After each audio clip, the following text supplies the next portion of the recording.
Are you ready? Are you ready to be ready? Are you ready to be ready to be ready to be ready to be ready?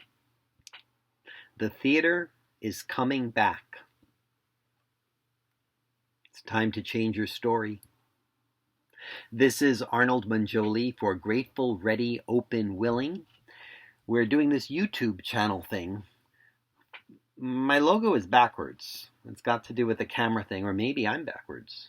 Maybe I'm backwards and the letters are correct. Or maybe you're backwards. The lighting is a bit strange. I know it seems a bit strange. That's actually Tinkerbell. She lives here, and sometimes she flies around and you see the little dot in the reflection of my glasses. So please enjoy the magic. Last March, about 6 months ago now, almost 6 months to the day, theater shut down. The longest for most of us, the longest in our lifetime. I mean, it shut down a little bit after 9/11, and we've had a few union strikes here and there for a few days or a week, but we've been shut down now for 6 months. The Broadway shutdown was Thursday, March 12th. It was right before that weekend when Friday the 13th and the Ides of March and the full moon all collided at once. And Broadway theater shut down. And we were left bereft because there was none. The pandemic hit. We all went into quarantine. It affected the whole world. And it was necessary that theater be shut down. Today, Actors Equity announced the approval of a new show, It's Fine, I'm Fine, by Stephanie Everett, that will happen at Northern Stage. It's actually all three of the major theatrical unions, SSD&C, Actors Equity, and United Scenic Artists, all approved the production that will run live in person at the Barrett Center for the Arts, October 7th through 25th. It's live programming. There will be enforced social distancing. Audience capacity will be less than 25% of normal occupancy. There's limited time congregating together. The play is 60 minutes without an intermission. Use of provided hand sanitizer, hand washing are encouraged. But it's happening. Other stages that Actors Equity has selected to be producing shows are the Weather Vane Theater that my friend Ethan Paulini is doing an amazing job running in Whitefield, New Hampshire, and the Music Theater of Connecticut in Norwalk. They've been having their season Little Shop of Horrors, World Goes Round. The Sharon Playhouse in Connecticut is doing drive-in versions of shows. They just did The Perfect Fit by Joshua Turchin. I had the great privilege and pleasure and delight of casting that show for the Rave Festival in New York 2 summers ago, I guess. And what a joy. I just adore that kid and his family. They're just amazing people. The Sharon Playhouse also has coming up Haley Swindle. We love her. And Nicholas Ward. We love him doing performances. Again, outdoors drive-in versions on the patio. Harry Clark enjoyed its August run at Barrington Stage with a very wonderful Mark Dold. And Godspell is still running at the Berkshire Theatre Group, directed by my friend Alan Filderman. Streaming theater is continuing. Oh, I didn't mention Open Jar Studios and what Jeff Whiting is doing, which is amazing. Through some strange little loophole that they're a rehearsal studio and not a space that serves alcohol, they can have performances, and they've been doing one-person performances. The wonderful love of my life, Chris Jackson, performed his one-person show recently.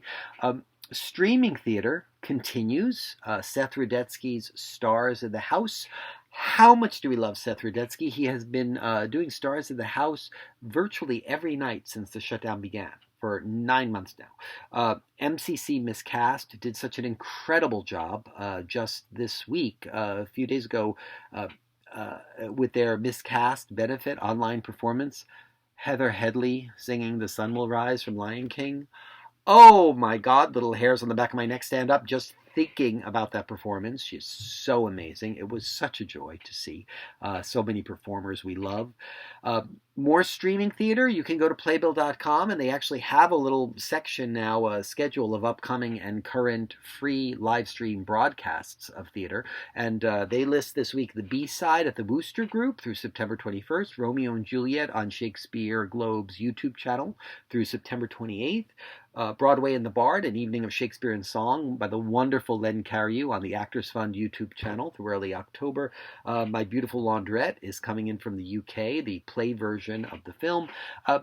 There is so much available. There is theater starting to happen, not just streaming theater, live theater too. Okay, it's not a lot. We're not fully back. Broadway isn't back in performance yet. But we are making progress. It's shifting. It's changing. It's moving forward. It's happening. It's coming back. Slowly, carefully, cautiously. If the world pandemic cases start to rise dramatically, things may have to shift again. But for today, for the moment, these things are happening. How amazing. I am so inspired. I look at restaurants, for example. I look at the restaurants in New York. I'm here in New York City, and what's so beautiful to see is the restaurants have set up these outdoor spaces, these little sidewalk cafes, or even beyond the sidewalk into the street.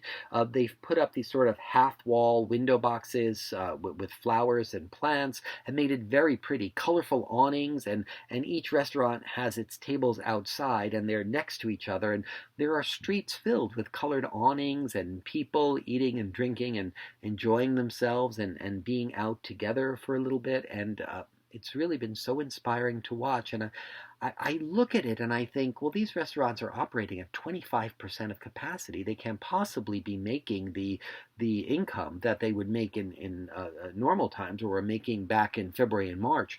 And who knows what will happen as we get into the colder weather and into the winter, if heat lamps will allow them to stay open throughout.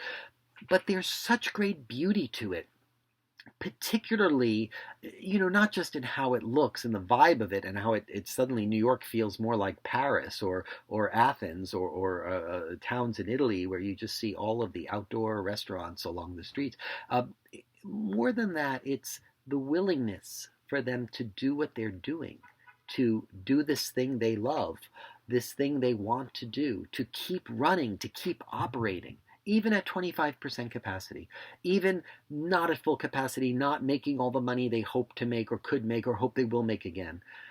And people are required for that. There's got to be someone in the kitchen cooking. There's got to be wait staff and personnel who are willing to be the servers, to bring the food and the dishes back and forth.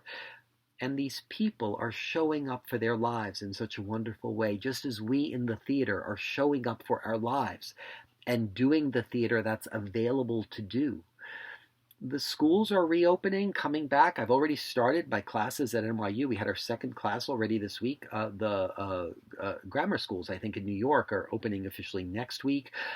Okay, so coming back is a little bit messy. There are questions about safety and ventilation and cross-ventilation with windows open, and if it's going to be safe enough, etc. But we're trying to figure it out. Look, no one alive has ever really done this before. The people are necessary to try to make it work. The teachers are necessary for the schools to reopen. Shops are opening up again. They need their clerks and their employees. The people are necessary. Even the gyms have opened up again. Okay, look, so I have been working out, and then I kind of stopped for a while, but I'll get back to it. But the gyms need people there too. Look, I'm never going to look like Christian Dante White or Jim Newman or any of those guys. You know what I mean? I'm just me. But the people who are running the gyms and running the desk and keeping it open, they're there. They're showing up for their lives. They're doing it even at limited capacity, letting people in at scheduled times with a mask, etc. It's something remarkable. What happens when we show up for our lives and how it can make things possible for so many other people. It's like a ripple effect of dropping a pebble in the water and watching the concentric circles go ever outward to infinity. We don't even, sometimes we're not even aware of the effect we can have. One thing this pandemic has taught us is that essential workers are the most valuable, among the lowest paid very often, but the most valuable. And we in the theater, we took a hit on that, right? Because early on we were not deemed essential workers. Now I consider myself an essential worker. I consider theater and the arts essential to humanity and to our society and to our economy, for that matter. And it was really hard to hear early on that we were not deemed essential workers. But of course, what was happening at the time was New York City alone had gotten up to over 800 cases per day, over 800 deaths per day from the coronavirus pandemic. And we had to bring that down. So everybody quarantined, everybody cooperated, everybody contributed, and we got it down. I saw on Gothamist just yesterday the line. It's remarkable when you look at the lines of the cases and of the deaths in March and April and May. They're way high, over 800 a day. And when you look at them now, the line is all along the bottom of the graph. We're dealing with 0 to a dozen cases per day, deaths per day in New York City. And that is tragic, and that is terrible. But when you consider that number has been brought down from over 800 a day, that we are saving 790 to 800 lives every day just by following the protocols, social distancing, wearing masks, avoiding non-essential travel, all of the sacrifices that we're making and all of the things that we're doing, and that this has now created the possibility of theater coming back again, perhaps even sooner than we realized. It is necessary. You are necessary. Try to remember that. You are essential. I know that it was a real hit early on when we were not deemed essential right away, but that doesn't mean we were not deemed essential. And sometimes, those of us who work in this industry, I think everyone knows what I'm talking about here. We can feel unwelcome in our own industry. We can feel not needed or not essential in our own industry. We can get that feeling sometimes that comes that, I could die tomorrow and nobody in this industry would miss me. Those are feelings, and feelings aren't facts. So I urge you not to let that be the case. Change your story now, because the reality of what is happening is different now than it was 6 months ago, even than it was 3 months ago. Theater is coming back, slowly, cautiously. If the numbers start to go up again as the winter season comes in and people go indoors more, it may have to pause again or slow down again or stop again. But right now, it is coming back. So we need to recognize the importance of not hanging on to an old story that is not now. Louise Hay always reminded us, the point of power is in the present moment. The power of creation is in the present moment. We are creative artists. We must be in the present moment and recognize the story for what it is, this new story that is happening now, in the now of now. Winston Churchill reportedly said in 1938, "The arts are essential to any complete national life. The state owes it to itself to sustain and encourage them. Ill fares the race which fails to salute the arts with the reverence and delight which are their due." Now, in contemporary culture, urban lore changed this into that story. You've probably seen memes on social media that during World War II, Winston Churchill was told that budget cuts required that the budget for the arts be eliminated, to which he responded, "Well, then what are we fighting for?" And that's very romantic and very wonderful, but apparently it's an embellishment on the actual quote, which was what I just shared with you, that was said earlier before the Second World War began. Nevertheless, the point is well taken. The arts are a basic human need. You are needed by the human race. Start a new story. Be a part of what is now. Let's stop living in 6 months ago. Let's stop living in 3 months ago. A lot of us are facing terrible hardship. We're looking for our regular work to come back. Well, if you look around, most people don't have their regular work back. The places that are operating are still operating at less capacity than full, mostly 25% capacity. And the theaters that have come back are operating about that capacity as well. Now. Stay in the now of now. Embrace the new story. It's time. Rachel Marie Martin, I actually just posted this in our Facebook group this morning. Rachel Marie Martin, the author behind Finding Joy, said, "Sometimes you have to let go of the picture of what you thought it would be like and learn to find joy in the story you are actually living. If your old story doesn't serve you, I urge you to let it go. Begin to create your new story now. Where your greatest joy meets the world's deepest need, therein lies your calling." Frederick Buechner. I am not belching or coughing up there. That's the name of the person who said those words, Frederick Buechner.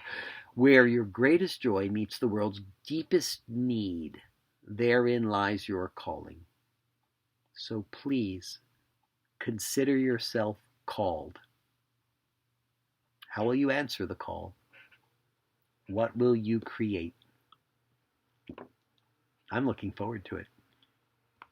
Feel free to share in the comments below. This is Arnold Mangioli for Grateful, Ready, Open, Willing. We are available on YouTube, where we've posted this video. You can subscribe. I know sometimes it feels like it's like my arm is 3,000 pounds to get to hit the subscribe button, because it's such a commitment. But we're really doing our best to put some good stuff out there in the world and to encourage and lift the spirits of our theater artists and creative people and life livers and anyone who needs it. So we urge you to subscribe and to join us. You can also follow Grateful, Ready, Willing. What are we called? Grateful, Ready, Open, Willing. If I could flip that for you, I would. Grateful, Ready, Open, Willing on Instagram, on Twitter, here on YouTube. We have a Facebook page. We have a Facebook group. You're welcome to join us. And we urge you to join our community and participate in any way you would like, and follow us on whatever platform you most enjoy. And we'll be posting different content on all of those different platforms, so you can follow us everywhere. We wish you a beautiful day and a really wonderful new story. Thank you for listening. Good night, Tinkerbell.